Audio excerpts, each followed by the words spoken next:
Eh, what up, fam? What is up, guys? It is the Sunday stream. Just starting this up. I think I'm a little out of focus. Bam. All right.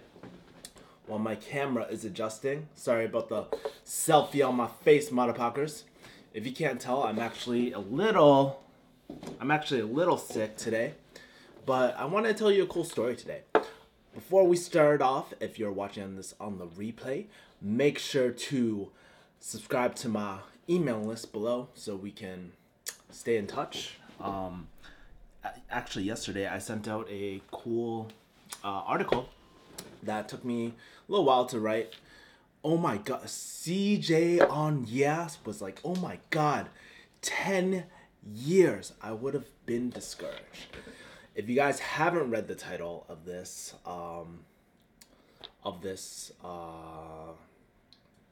I guess video or this live stream I want to talk about today, I actually want to share a story with y'all. It's about a story of my friend. How my friend actually took 10 years to get into pharmacy school. So I want to break that down for you and show you the journey. And I think like this video, what I'm about to share with you, guys, it really makes me like it really should. If there's one thing that is really important, it should make you ask whether you truly want to do pharmacy or not. Because if you've been trying for 10 freaking years, that tells me that, persistence pays off and that you really want to do it, you know? Um, let's see. Let's see how many people I have in the stream. I want to make sure people see this before I start telling my story because I don't want everybody hitting me up all at once. So it looks like we got about 5 people. Before we start the stream, make sure to hit the like button so it gets discovered by people on YouTube and shit. Let me just. Okay. So, it's so crazy. Like, I guess I'll start. Um, so crazy. My friend, her parents always owned a pharmacy and whatnot. They owned a pharmacy, and so she was basically raised in a pharmacy. I remember like back in the day, she told me like even when she was a kid, she used to like I don't think she counted pills by one, but like when she was a lot younger, like she would count like pills by one or something like that. It was really cute. Her whole life was in the pharmacy. Her parents' pharmacy is actually named after her too. So, there's a lot of investment going into this pharmacy. She was literally raised and born into pharmacy, right? So ever since I've known my friend, she's actually my ex's best friend. Pretty funny, right? And that's how we met. Like when me and my ex broke up, we were just always true homies. Have they graduated pharmacy school? Not yet. But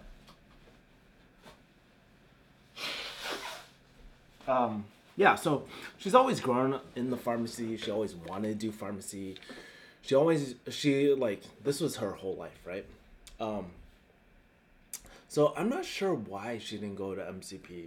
She went to a really nice, like good school, like in Boston, but I'm not sure why she didn't go to MCP initially. Um, I think maybe she didn't get in. I can't remember. I need to remember that part, but it doesn't matter.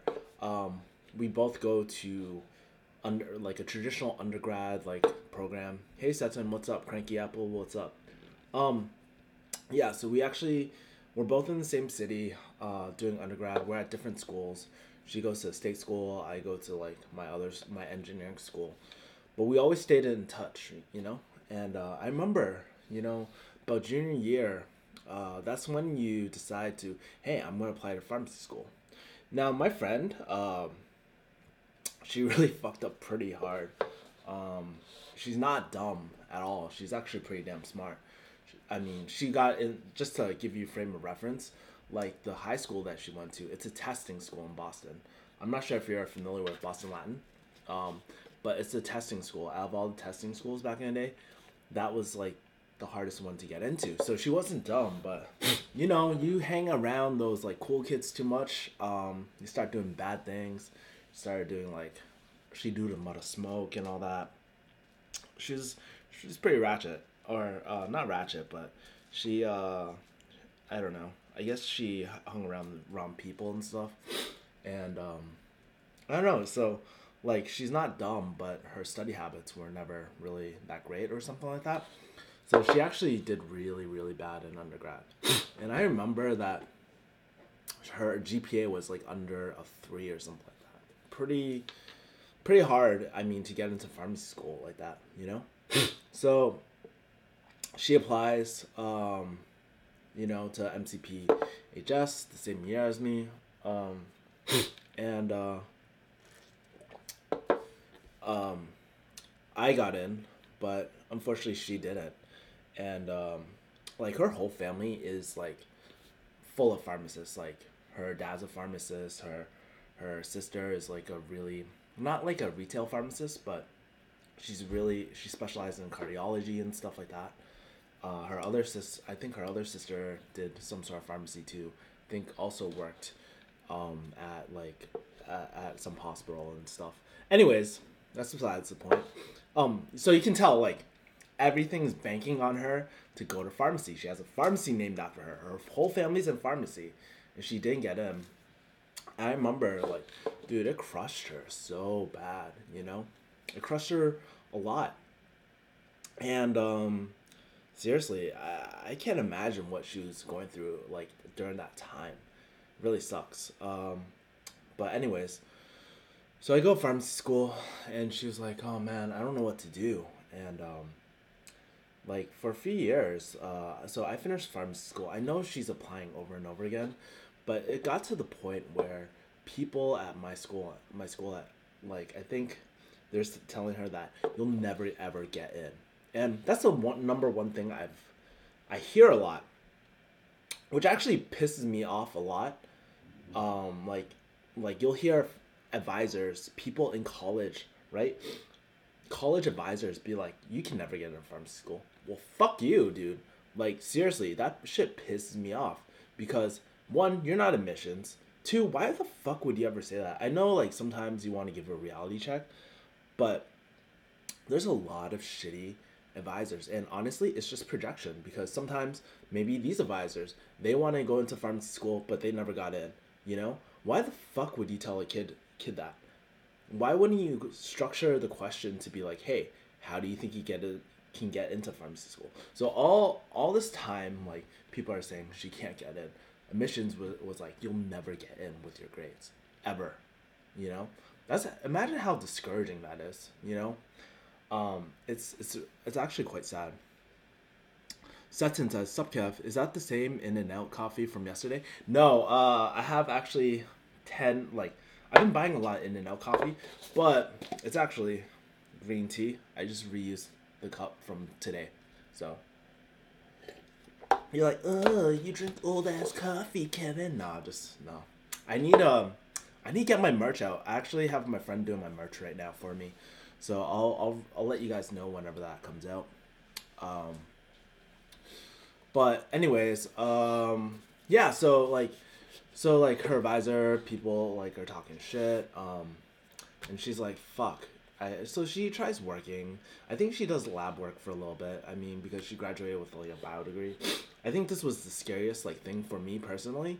Like if I was in her shoes and I got stuck with a bio degree, the last thing I would want to do is actually pipette all day and work in the lab. So she does this.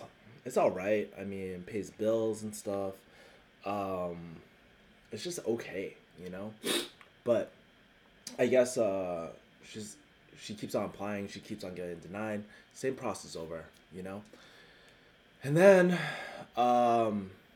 she's like, "Fuck it. I need to improve my grades. I need something in my life." So I think she at this point she applies to her master's program.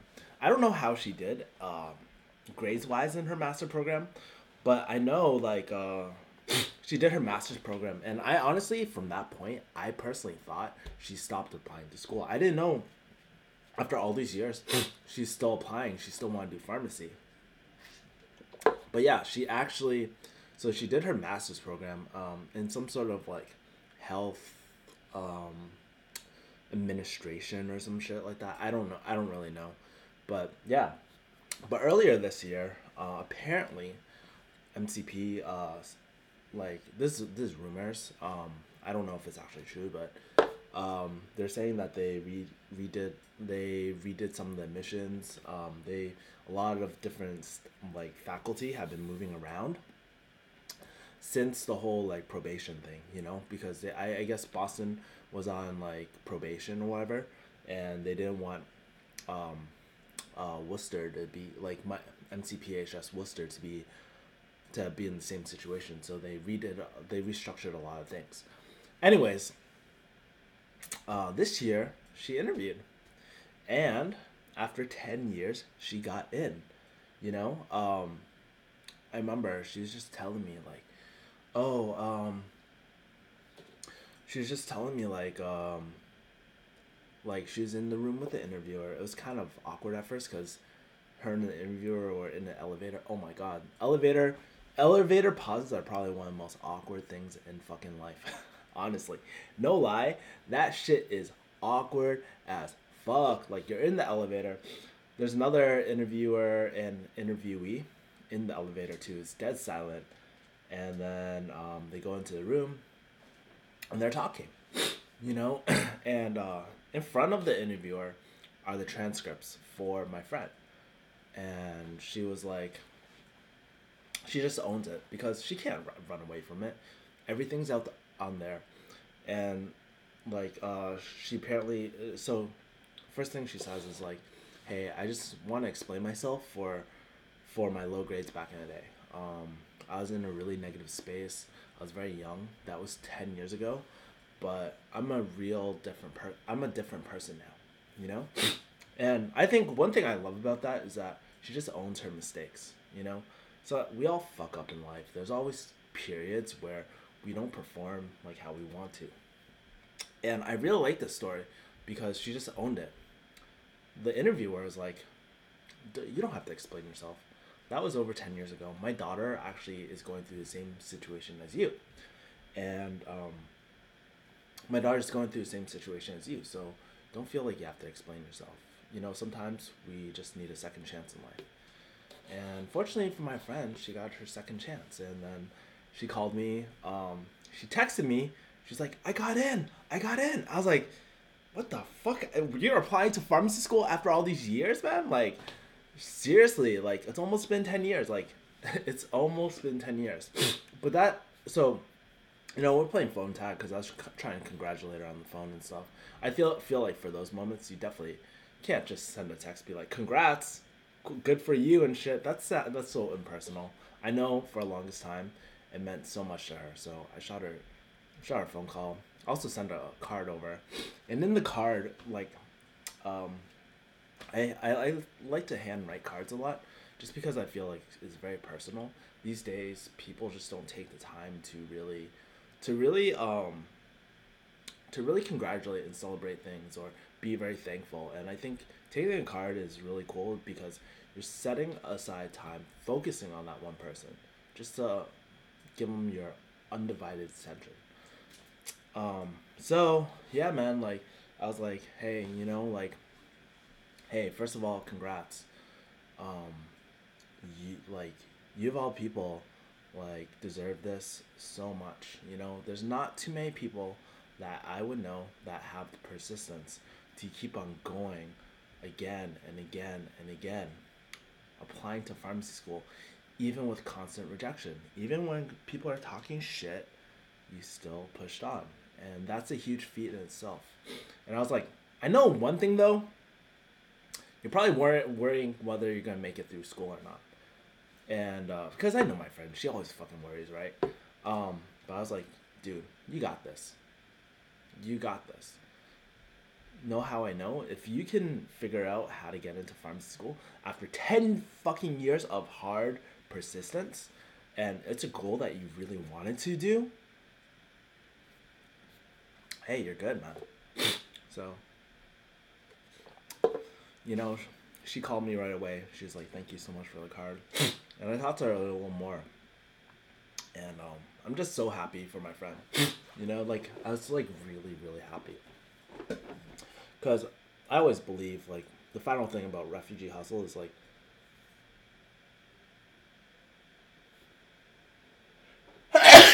Fuck. I'm sick. Oh, goddamn. The final thing is that the fuck. The final thing about like her story is like, oh man, I lost complete thought. But the final thing about Refugee Hustle is living free together. And I feel like so often in life, we actually just celebrate and hustle alone. And I really want to help celebrate our wins together, you know, and not feel so fucking alone in the world. Because I know what it's like to be working on your passion project, working on something that you care about for a long time and not see any results. And when you finally hit it, you want to be celebrating with others, man. Oh, there's a few comments. I haven't been reading comments, guys. Sorry. Um, Cornel says, "Hey, I'm going to MCP in Boston. Cool. That's awesome. Yeah, I'm actually, you know, it's so funny. I'm actually going to Boston this week. It is my brother's graduation, so I'm very happy. The one thing I'm not excited for though in Boston is right now it's allergy season. I always avoid May because of allergies. I can't fucking do it, you know. Um, and right now I think I'm coming down with a cold or something because I'm like fucking dying right now, man. As a pharmacist, do you give vaccines daily? Yeah, I did. But I thought that was really cool. Like, let's see how many people are in this. Oh, we got 13 people in this bitch. Cool. Make How many likes do I have right now? I can't even see. Probably not too many. But hit that like button, please. But anyways, yeah. So persistent. Like, what are some things that we can learn from this? Right, persistence is key, right? So like if you really want something, don't let other people fucking tell you what to do and like tell you that you can't get in. If you really want it bad enough, then you can always figure out a way, okay? So whether you're I'll be honest, like I've gotten several emails from people saying my advisor said I couldn't get in, but I actually applied and I got in. Yeah, fuck your advisors. Don't listen to what the fuck they say. You know, like I've had plenty of negative people say, "Hey, you can't do this. You can't start a business without school. You can't do this without school. Your grades aren't good enough. You're this, you're that." Shut the fuck up. Unless you got like a 1.0 GPA, you don't have to do something like really amazing. But it doesn't mean that it's impossible to get into school. Maybe you have to build some sort of credibility. Maybe that means going do your masters to improve your GPA. Something has to happen, and I think it's more powerful to show that you fucked up and that you can fix it. You know, because let's be real. Half those people in admissions or half those professors sitting in academia, they probably had a low moment, and if they didn't, I think it's the worst feeling ever. Never ever making a mistake. And when you finally do, some people just have the biggest breakdown, you know? It's just not real. No one goes through life without making any mistakes. And that's why I'm just like, man, this educational system sometimes it penalizes you for trying and exploring and doing different things, you know? That's not how the real world works, man. But hey, that's whatever. Yeah. So what did I say? Persistence. Don't listen to fucking haters. And don't listen to non-credible people. You know. Third thing, instead of asking, how can I like, instead of asking if I can get in, reframe your questions. Ask yourself better questions. Ask yourself, how can I get in? And try to position yourself in a way that you can get in. This not only applies to like certain jobs, like whether you want to get a job or residency, but you can all like I've interviewed enough people already where it's like, hey, you know what, I didn't have the maybe like I've interviewed some people already, they're like, hey, I didn't have the grades going into residency, okay, but I just tried. People said I could not do it, but I just tried to position myself the best way that I fucking could. And more than just fucking grades, because no one's perfect. Think about it. If you're trying to have a unique USP or a unique selling proposition, because let's face it, when you are on an interview, when you are like in school, you're basically selling yourself. You have to sell your vision, your dream, right? it might be hella scary, but imagine full of applicants, like 4.0 GPAs, like everybody has a fucking 4.0 GPA. And then you might be that one with like that 2.9 GPA, right? Going in. On the surface, they're like, why the it might be actually a unique selling point, just being like, hey, why the fuck is this 2.9 GPA going in? And then you see it, and it makes you very curious about their story. So I think bounce back stories are always a lot better, you know, and it makes people feel more at ease, because if you're seemingly perfect on the surface, it makes you really question, like, and keep in mind this is all speculation, but if you're perfect, it makes me wonder, like, hey, what are you hiding? Like, what are you not being upfront with? Like, what is your weakness? There's some sort of weakness, and usually, sometimes it's personality, man. You just never know. You know, it could be personality, it could be something, but that's why I like whenever I go like on an interview or like talk to people and stuff. It's like I'm very upfront with my weaknesses. I mean, I could like, dude, I don't shy away from my weaknesses. I think it's important to embrace, but I think it's more than just being um, like if you're out there and you're talking about yourself. It could be like, imagine how this sounds. Like, oh yeah, I can't focus. That's a pretty shit story, you know. It's just like, but if you can frame things in like, hey, I can focus. I can't. I had difficulty focusing in the past, but this is what I did. When you frame it like that, what does it show? It shows you find solutions to problems, and you're willing to put in the hard work to fix it, and you're aware of it. Half the time, people are not fucking aware of their problems, you know. And yeah, man, that's why like I think having a coach, having positive people in your life is so damn important. And I think that's one of the reasons why for me, like right now, the reason why like I'm seeing like a huge mind shift change in the last few weeks is just because, or last 10 days is just because I've had a really good mentor kind of take me under his wing and kind of mold me, you know? And I'm having a lot of success. I'm surrounding myself around people who just fucking get it. I don't have to explain myself or explain anything. Like, I don't get those weird looks. Like, why would you want to leave pharmacy and shit, you know? So, yeah, man. Any new videos coming out? Yeah, I actually have a few. I was gonna release my God Plan video, but some stuff came up. I actually went to well, fun fact, I actually went to Vegas yesterday. It was my friend's bachelorette and bachelor party. So they're doing Jack and Jill. I literally left that yesterday morning at around like 9 or 10. I got to Vegas around 2 p.m. Chilled in Vegas for a little bit until like 7:30. I drove all the way back to LA. Um, why? Because I want to make an appearance, and I actually vlogged it. I vlogged part of it, and I think like part of it is just like now I just want to be very intentional with like my time and what I do. So like I want to be there for my friend. I think like good friends, good people are very rare sometimes, you know, and it's important to when things matter, it's important to show up. Now, why did I go back? Yes, I could have went partying yesterday and stuff, but this morning I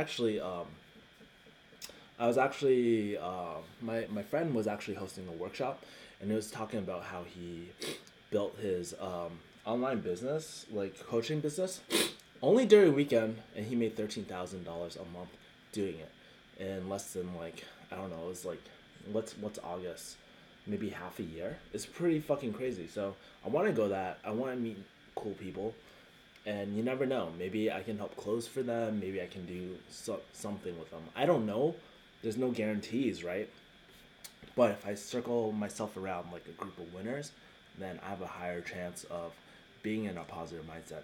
I'm having people that just fucking get it, and that's so rare, you know.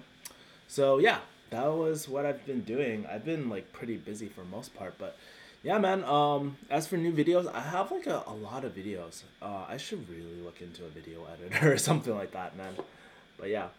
By the way, if you haven't checked out Nova Patra's video at all, Nova Patra. For y'all that don't know, she's like the viral Twitch masturbator or whatever. Type in Nova Patra in Google or YouTube, and check out her new video. I actually met Frank Yang like last week. It was so fucking crazy. So I picked up Nova and her husband, and we meet up Frank, and I'm like, holy shit! It's like the fucking Frank Yang who's like powerlifting. He's like hella ripped. He's hella nice guy in real life. Very philosophical. Kind of hard to keep up with him sometimes because this fool is just on another level, man. I'm not dumb, but I try to keep up with people sometimes, and Frank is just one of those really hard to keep up with sometimes, you know. So yeah. How do you determine if graduate right out of pharmacy school is going to be a good pharmacist? Do their grades matter that much? Where do the top graduates usually go? Do they do retail pharmacy? I'll tell you this. Sometimes, okay, so I think there's honestly a misconception sometimes because people think like, okay, if you're that great, then why didn't you do residency, right? Let's put it like this. Not everybody has the luxury to do residency, right? Some of us aren't born with a silver spoon. I'm not saying that people that do residency are built like born with a silver spoon, but you have to realize some people like in pharmacy, they have families to take care of. Like I remember this girl in my class. She's like Rokai. She's Rokai. Her brother's in jail. Her parents, sister, like the whole fucking family. The whole fucking family needs her support. She did pharmacy school she's a rare breed. She never complains about shit. I honestly admire her so much because she's just a really strong ass person. You know, too many, like even me sometimes I'm just like bitch made sometimes. I just complain about certain things, but never have I ever heard her ever complain, not even pharmacy school or anything like that. But sometimes you just gotta realize that people sometimes they just don't have that luxury, you know, and they have other priorities. So I mean, sometimes they end up in retail pharmacy, sometimes they don't. Sometimes they end up like as PDM pharmacy district managers and stuff. Other times they don't. You know, it really depends on the priorities, right? But how do you know if somebody's a good pharmacist? It really depends. I mean, if you ask like someone I'll tell you what I think is a good pharmacist. Um, I'll tell you what I think is a good pharmacist. But if you ask like corporate like pharmacies, they think a good pharmacist is someone who's a good business person, right? If you ask other pharmacists or maybe a patient, maybe it's like someone who actually gives a fuck or cares. You know, I think a good pharmacist, in my opinion, isn't someone that you can train through school. It's not someone. It's not some like the knowledge you can always learn, right? You can always take those soft skills and learn those soft skills. The thing that you can't train is actually giving a fuck, man, and like that serving of people, like caring of people. If you care about people, like and care about helping, and care about serving, that makes the best pharmacist. Cause think about it. If you're like not focused on necessarily your own success, everything else will follow. You care about your patients, they're gonna trust you more. Your pharmacy adherence will go up. Your star ratings will go up. Better reimbursement. You focus on helping your PDM, your district, happy supervisor, happy employees. Well, at least theoretically, right? Sometimes doesn't always pan out like that. But yeah, if you care about the people that you serve, then yeah. So I think that's like one of the reasons why I like when I was like doing pharmacy, it was that was one of the things that really helped me get good because I could build trust with my patients really quick. And I cared about like making my supervisor's like life a lot easier. So caring goes a long way, and yeah, and when you care, you're proactive. When you care, you like more money equals more opportunities to help people and stuff. You know. when you care more, when you care about your staff, you treat them well. It makes them work harder for you. Like, I always encourage my staff, like, hey, like, if I grow, you grow. You know, like, if I get this bonus, like, dude, um, we all get. I'll split the money. You know, when I grow, you grow. So that's how I choose to focus on business, and I think that makes a good pharmacist. Are you still dating the same girl? Can you do a video with her? Maybe I'll do a video about it with her. It'd be pretty interesting. Cause I mean, don't get me wrong. Like, technically, I'm still single. Just because I know my priorities in life. If I want to do great things, I need to focus, and that's the one thing I haven't been doing all these years. It was sometime, but I have to say, like, this, like, the girl I'm dating is actually, like, really ride or die. You know, she's like true homie. You don't find those people too often in life. And like, we already talked about it too. Like, if things don't work out, then like, it's fine. Just let her know. But you know, like, those people are very rare in life. Am I missing out? Maybe, but sometimes you just gotta say no to certain things to make other things happen, and you can't move on with life just thinking about, I'm gonna miss out on that, I'm gonna miss out on this, because the truth is, I have big ambitions in life, and I want certain things to happen. I want to make a shit ton of money so I can be more giving to the world, so I can help the people I want. As Dan Locke says, stop trying to fucking save the world and save yourself. And for me, this is what I care about. Are we gonna work out? I don't know, but maybe I'll see if she wants to do a video. Actually, she's in the Got Plans video, so watch out for that.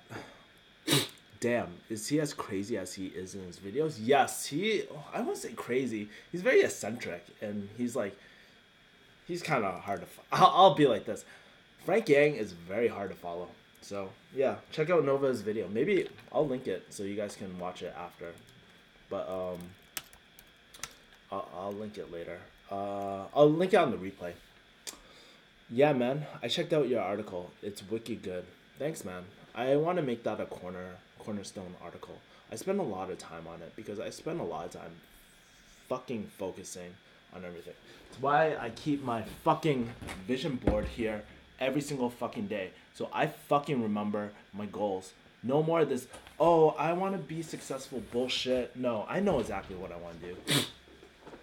I want to be the fucking best, like, I want to be the fucking best, like, high ticket closer, man, in the world.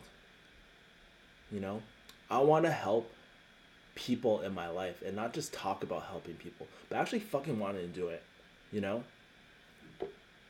Never in my life have I had so much conviction, so much confidence in myself to actually make this shit happen. And, you know, it's not like I'm angry or anything, but it's just like, hey, I just want to focus, you know? And in the first time in my life, I feel very certain about everything. And I actually hit a huge win last week, but I'll talk about it a little more probably next time because it's still in the works, but I'll tell you what sort of major thing I hit. But you want to know a big L in my life, actually? So funny. So I told you guys last week, I shot I had to reshoot stuff for my product, right? For my course, my investing course. So I shot my course and the audio cut off, right? And then I shot my course again and I realized my fucking mic wasn't plugged in. So I had to shoot it for a fucking third time. I fucked up. But sometimes life it's just that way, man. So funny. Yo, Kevin, you still listen to Lil Pump? Let's get it. Yeah, man. I love Lil Pump. So, y'all might judge me on listening to Lil Pump, but, yo, sometimes, like, ratchet music is good.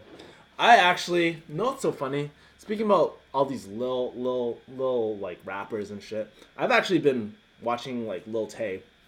I think that's fucking hilarious. I'm Lil Tay, and I'm only 9 years old. Fuck y'all. My toilet is worth more than your rent, bitch. So funny. I just spent 200 racks on this car. I don't even give a fuck. She like goes on the car. You know what these are? These are butterfly wings, bitch. I don't.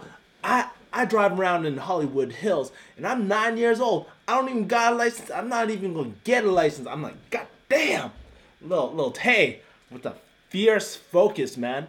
Probably, definitely. I don't understand how she got any of that money. Probably like parents made her or something. I don't know, but I think it's hella funny. Like when a 9-year-old talks mad shit to you, I'm like, damn. Yo, she got some good comebacks, man. I'm like, damn. Lil Tay is hella funny. Jennifer Nguyen says, can you describe your experience as a pharmacist? I'm trying to decide whether I should take the PCAT this summer to apply for pharm school. What did your job entail, and was it fulfilling to you? Yeah, so if you're trying to figure out to do your PCAT, I think the PCAT is like a relatively low risk. So first of all, Jennifer, take your PCAT, okay?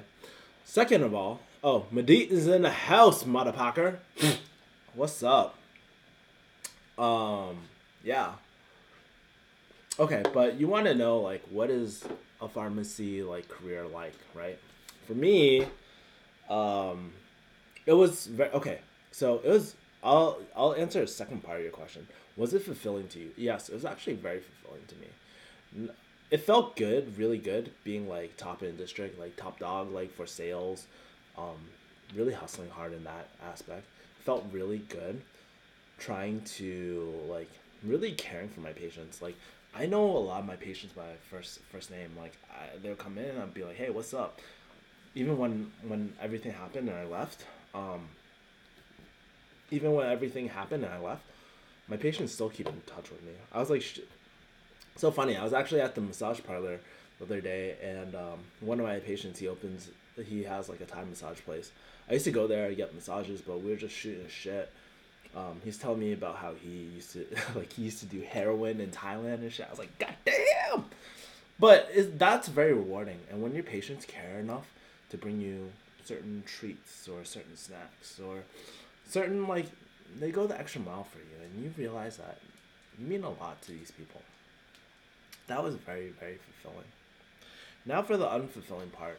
I'll tell you this. I always wondered why I was never fulfilled. Like I felt so unfulfilled sometimes, and I think it's the environment. Now, not all pharmacy environments are like this, but I have to say, some of the pharmacy environments like I had to deal with was like there's just a lot of fakeness in the corporate environment. Not all chains, I'm sure, but depending on who you work with, some environments breed corporate politics, which is such bullshit. It's just like, hey, dude, we're supposed to be all on the same team. Why can't we just communicate efficiently and clearly, problems, things, opportunities? Because like I'm telling you stuff, like, and I just felt like I was like around snakes and shit, around people that got really jealous whether you're winning and wanted to watch you fail. You know, I don't like that environment at all. Also, another part is like, dude, in pharmacy, things are very slow to change. I never understood why I was like so frustrated. You know, I would have a lot of days where I would just be so fucking frustrated. You know why? Because I'm a fucking winner, dude. I don't say that like as like because I'm arrogant or anything like that. But I want to fucking win. I've always been that type of person since day one, and I never realized it until recently. But if I see a problem, I would want to fucking fix it immediately, right? But in pharmacy, sometimes things are so slow to change, and it's just very, very long. And it's not even like major stuff, you know? Sometimes it goes back to being in an environment. Whether are you in an environment that can really set you up to win? Again, not all places are like this, but this was just my experience. So, yeah, man. I would say like, yeah, the environment was just not fulfilling. And third thing, like I just wasn't learning anymore. I wasn't growing. Like I'd be so like not bored at work, but have you ever been through those like same repetitive emotions over and over again, and you want to do more and more? Like I wasn't growing. Like it was pretty damn clear that hey, I have a pretty good grasp of like how to run a pharmacy, all that stuff. I was even talking to my friend the other day, like at the bachelor party the other day. We were talking about like I was talking about pharmacy business because he owns a pharmacy in Garden Grove. Not my friend Jenny, but another friend. Um, but we were just talking. I was like, "Hey, yo, how them DIR fees going?" He's like, "Oh, you know what DIR fees are? Most pharmacists don't even know what that is." I was like, "Yeah, dude. I like to stay. I like to know shit. I like to like be involved. It's not like I'm a lazy ass person. I've always been very driven, right? So like, yeah, man. It's just like, yo, my point is that it just wasn't an environment that I wanted to thrive in. So yeah, but I'm not saying it's not a good career for most people, but it depends. Like I'll take another friend for example. She's actually very satisfied. She works at I'll give you like two different scenarios. Like one of my friends works at Cedar Sinai. She's really happy there. She gets paid a lot, no complaints. Um, like gets paid a lot, works in the hospital, great. You know, my other friend in retail is also very happy, no complaints. I mean, like sure, sometimes you get that shitty customer or shitty patient. Everybody has those days, right? You're dealing with the general public, but very happy for the most part. Some people are just happy with the security of a check coming in every single week. But you know, if you're like a really driven individual, I'm not saying you can't thrive in pharmacy, but make sure to really put yourself in an environment where you can actually win and you're not being dragged down by a cinder block, you know? So for me, I find this environment through online business and surrounding myself who around people on online business, sales, copywriting, marketing. I just get those people, and I think I should have done that from the beginning. Malik says, smiling with the hands up. Woo! This is way overdue, but have you seen David and Justin Chan's movie Gook? Yeah, I actually saw parts of it. It was actually kind of slow for me. I need to watch it again, but yeah, it was all right. I I don't know. It was just okay to me, but I should watch it again because I was kind of like half watching it. I think it's on Netflix right now. It was amazing, says Sutton. Yeah, I think I got interrupted in the middle, so I kind of lost what was happening. I just saw like people getting beat up at the end. I was like, "The fuck happened?" You know? Did you work retail or in the hospital? I worked community, so retail. But if you're interested in people in the hospital, I have some interview podcasts. Actually, I have one interview podcast that's been sitting on my desk for like fucking 3 weeks now. But it's okay. I gotta focus, man. So I'll probably set a day later this week to just edit. Maybe I'll do it on the airplane. Hey Kevin, you seem much happier since you left the pharmacy game. Good to see you kicking ass and taking names. Hell yeah. Fuck yeah. You know how people say Dan Locke? No, it's gonna be fucking Kevin Yee, man. Yeah, no. I think I think the number one thing I got so since I left the pharmacy game, I think a thing that's made me really happy and really happy with my life is that I'm very focused with what I'm doing. And that's the theme I'm trying to really hone in is focus. Clarity equals money. Money loves clarity. The clearer you are with your goals, the clearer you are with your intent of doing something, the better. So when I was in pharmacy, I wasn't I wasn't very clear about why I was there every single day, you know? And that made me very unhappy, you know? And I think with Refugee Hustle, I was going through the same thing too. I was just like, I don't really know what this fucking shit is all about. And then recently, I've been thinking like, what do I help do? Well, I am attracted to people like me, real ass people, just like real ass people. And what do I help them do? I help real ass people be the best version of themselves. That's all I really do.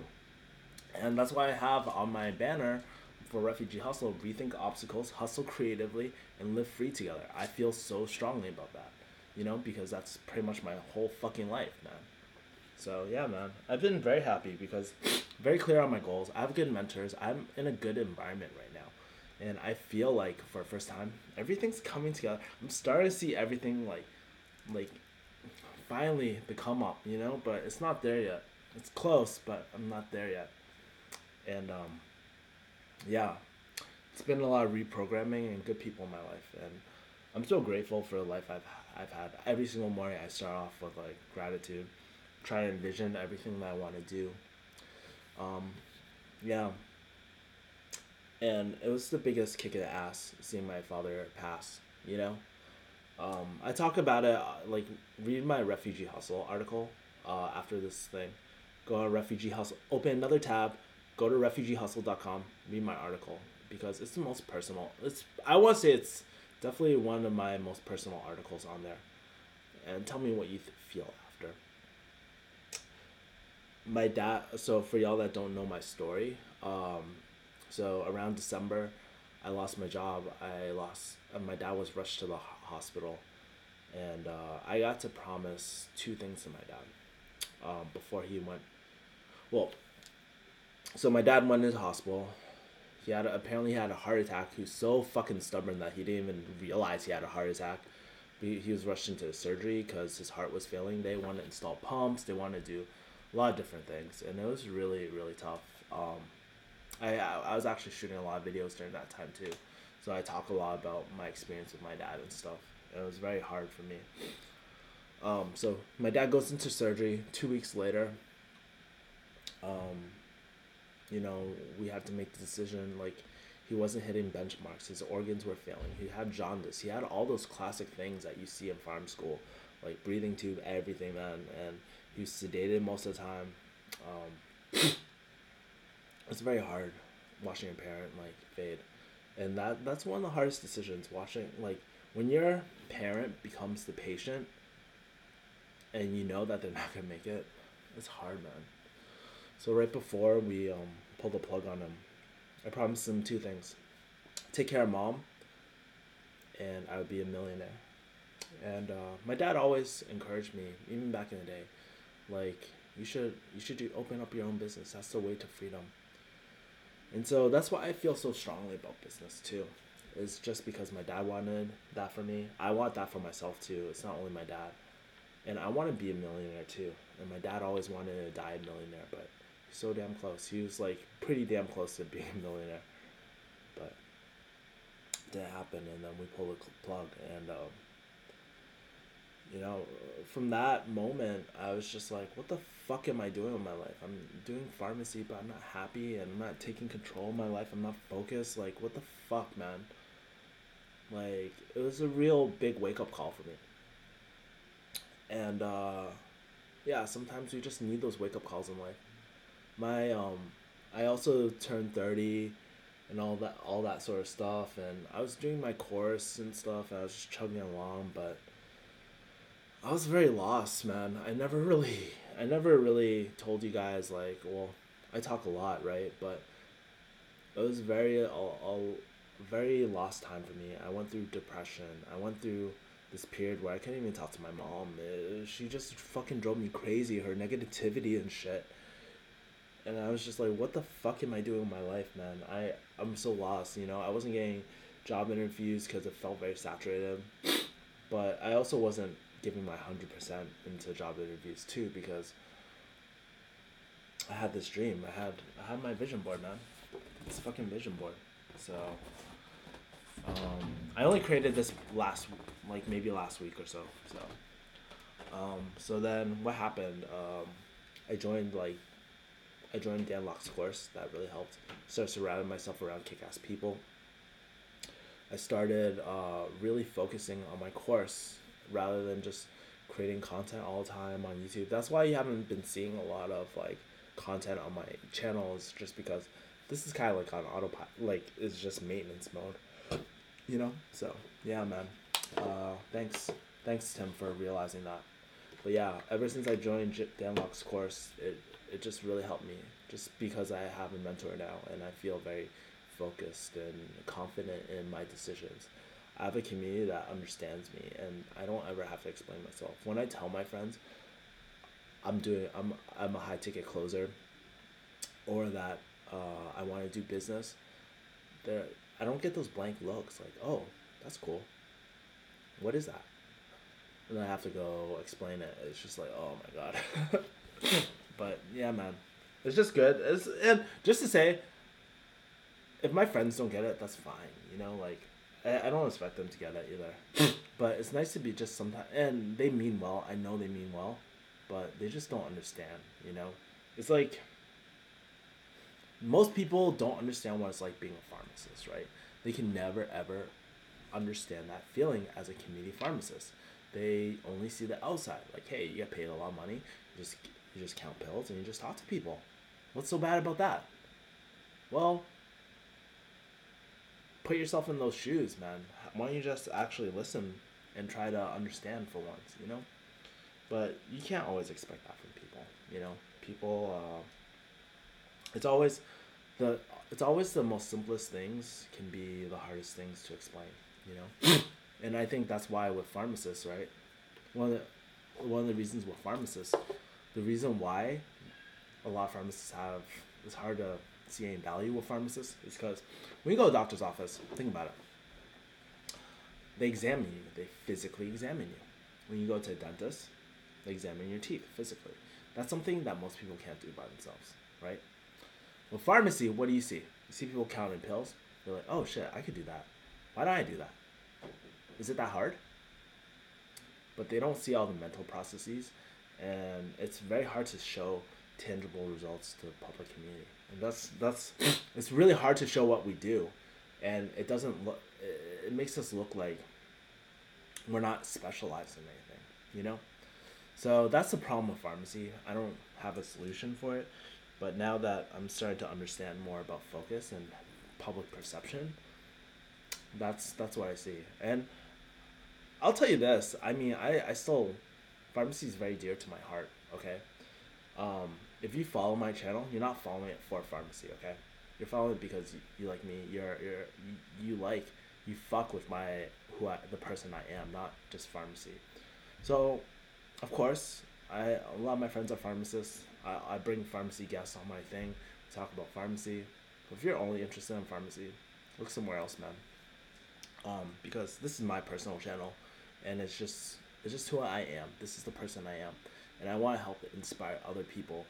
You know, whether they want to do pharmacy or not. Like, there's people like I feel like people like Medit, he's very driven toward pharmacy. There's certain people in the field that are very gung ho about pharmacy, and I want to continue helping inspire them. But if you feel like pharmacy is not for you too, it's okay, man. You're safe here. This is like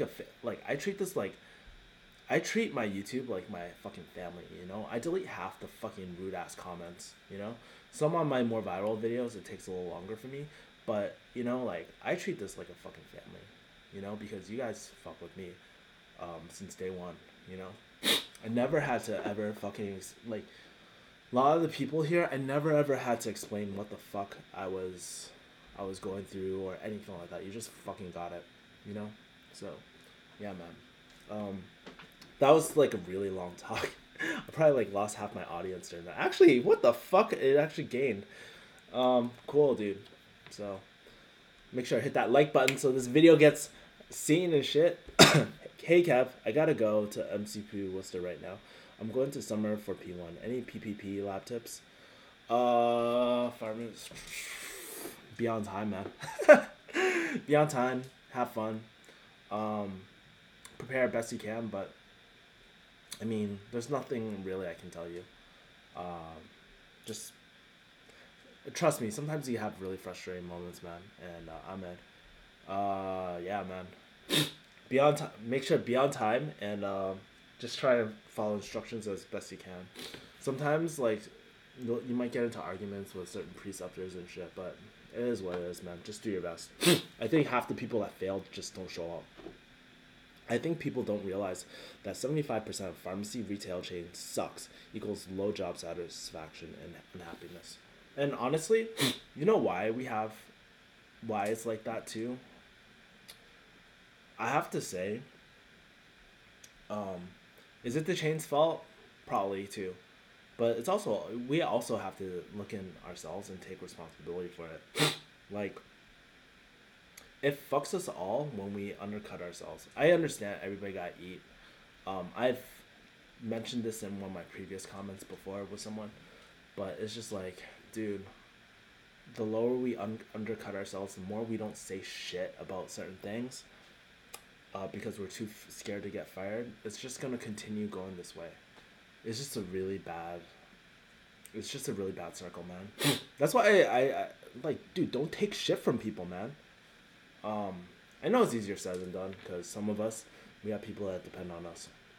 But that's why if you're doing pharmacy, you better be growing some sort of side hustle, whether that's like investing, which I'm trying to teach, whether it's selling, whether it's something.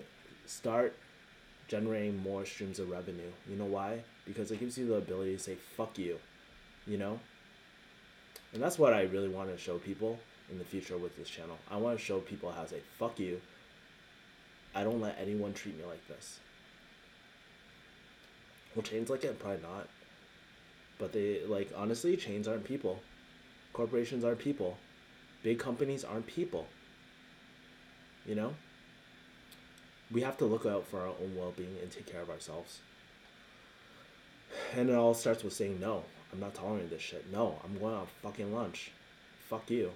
You know? Like, this is how you treat... Like, dude, if it was your own son or daughter working for you, would you treat them like this? No.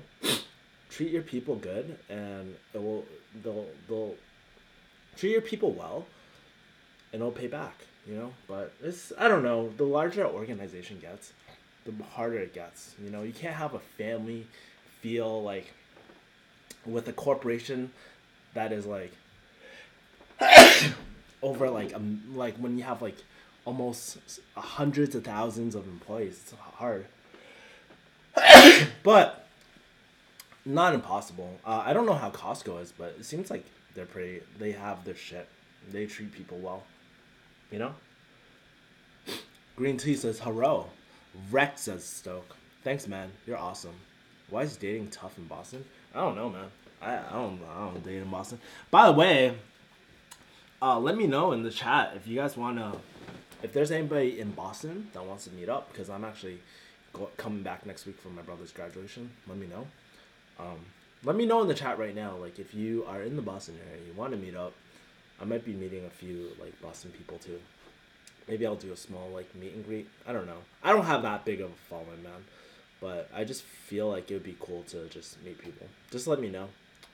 I might be doing something. I think my Sunday's free, but we'll see. Yeah, man. I don't know if you guys can tell, but I think recently, like I said, focused. And that's the number one thing I can say that I've been doing very well recently. Anyways, it is... Oh, man. Can't... Dude, it's fucking an hour already. Holy shit. This is so crazy. Anyways, guys, this has been the hour that is... I honestly didn't expect the stream to go this way, but I'm glad it went this way. Glad that you guys got to tune in to me. Dude, check out my... So, 3 things. Well, I just made up 3 things. But 3 things. Like this video. Second thing, read my article on Refugee Hustle. Third thing, subscribe my email so we can go back and forth and keep in contact, man. And guys, for real, like, if you guys are going through anything, like you're going through some tough shit, you feel like no one's listening to you, like, dude, I read every single one of my emails. It might take me a little while to respond to all you guys. I try the best I can, but if you ever feel like you need someone to help you listen in life, because life is hard sometimes. We all go through our shit. I've gone through my fair share of shit. Feel free to reach out, dude. And I'll try my best to get back to you, you know? Obviously, that is not scalable as a business, and yes, I could fucking hire a VA and shit, but that's not personal. I want to add a personal touch. Remember, you guys are like, dude, this community is like fucking family, man. So, I know it looks like I'm crying, but I'm actually dying from a cold. So, heard weather's gonna be awesome next week. Oh, fuck, that's gonna be a lot of pollen, though. Anyways, I will see you guys later. Hopefully you guys like the stream. I'll probably be streaming from Boston next week. But, anyways, see you guys later. Peace.